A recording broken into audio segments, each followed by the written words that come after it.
Nah, jadi pada kesempatan hari ini kita tadi telah membahas yang disebut sebagai rawa. Jadi saya review, rawa itu adalah kawasan yang tergenang air. Jadi di dalam rawa itu ada unsur air, ada unsur tanah, dan ada unsur hewan dan tumbuhan yang hidup di kawasan tersebut. Manfaat daripada rawa itu banyak. Yang pertama, kita bisa memanfaatkan rawa untuk kawasan pertanian. Jadi sebagian padi bisa tumbuh di rawa tersebut. Kemudian yang kedua, kita bisa memanfaatkan rawa untuk budidaya ikan.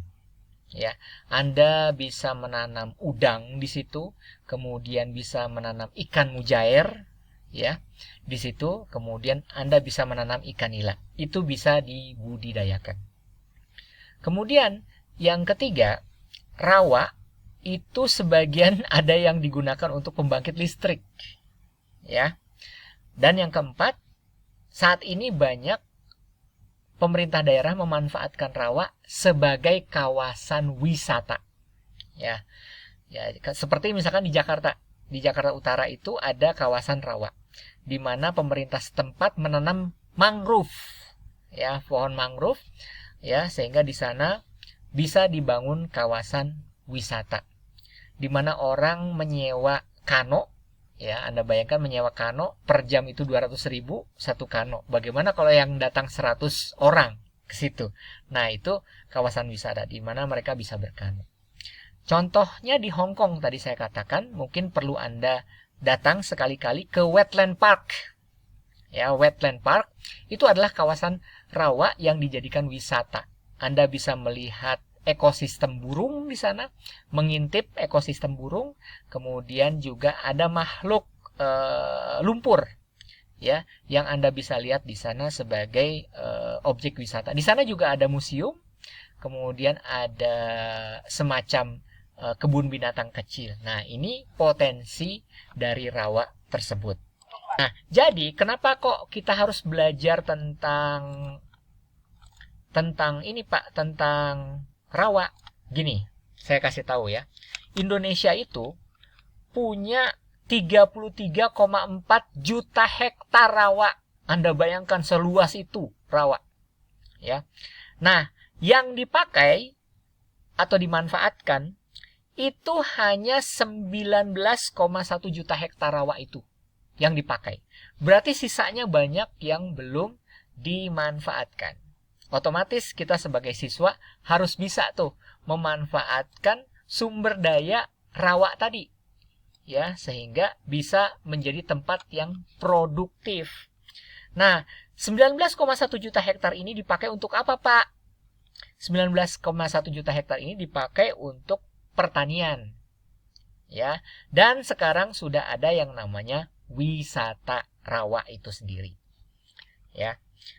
Baik, itu terkait dengan rawa. Contohnya di Jakarta. Di Jakarta itu mereka menjadikan mangrove, kawasan rawa, menjadi tempat wisata. Ini adalah contoh dari Taman Wisata Alam Angke Kapuk, Jakarta Utara. Dibangun seperti ini. Berarti kawasan yang tadinya tidak produktif bisa menjadi produktif. Ya, di sini Anda bisa bermalam di tempat seperti ini.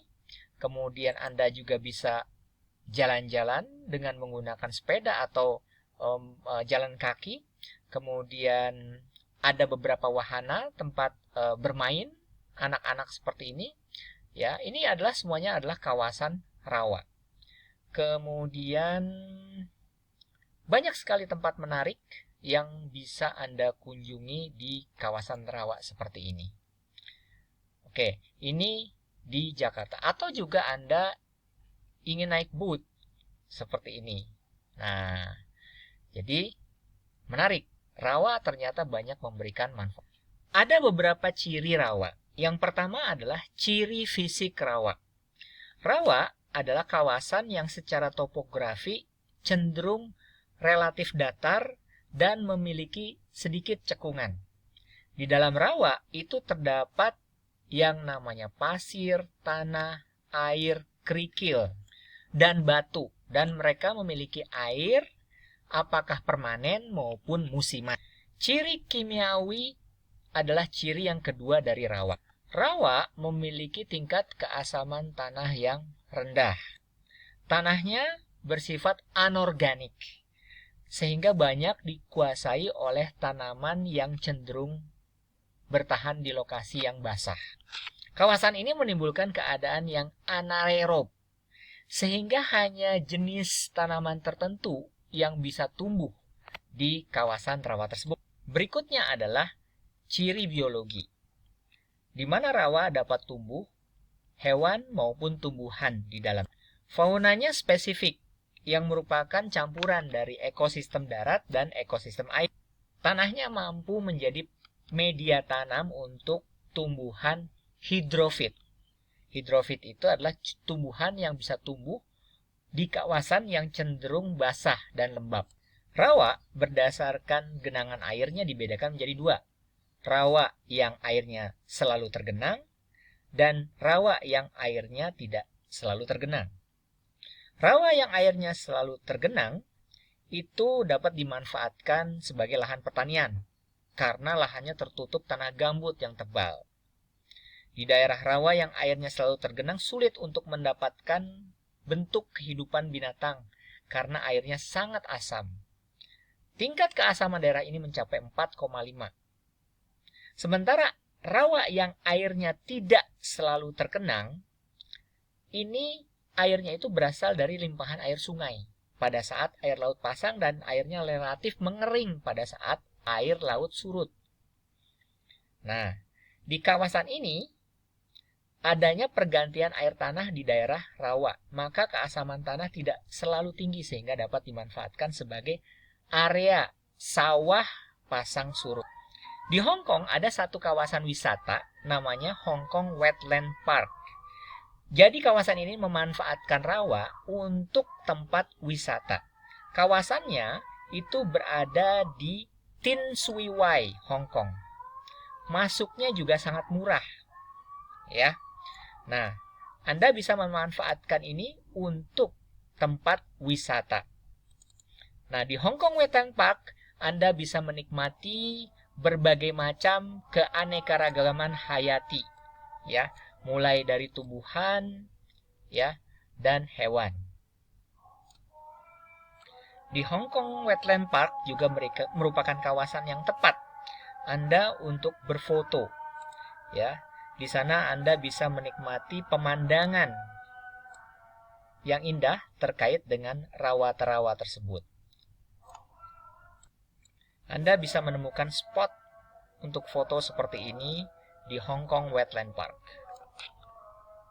Anda bisa mengamati burung, tentunya dari jarak yang diizinkan oleh petugas. Atau Anda bisa berfoto di tempat-tempat yang sangat baik untuk dijadikan koleksi foto Anda.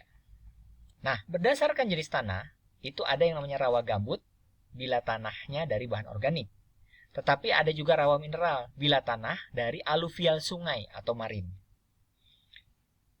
Jadi menurut PP nomor 73 tahun 2013, rawa adalah wadah air beserta air yang terkandung di dalamnya tergenang secara terus-menerus atau musiman. Terbentuk secara alami di lahan yang relatif datar atau cekung, di mana ada endapan mineral gambut dan ditumbuhi oleh vegetasi serta merupakan suatu ekosistem. Demikianlah materi yang berkenaan dengan rawa. Semoga bermanfaat dan tetap semangat dalam mempelajari geografi.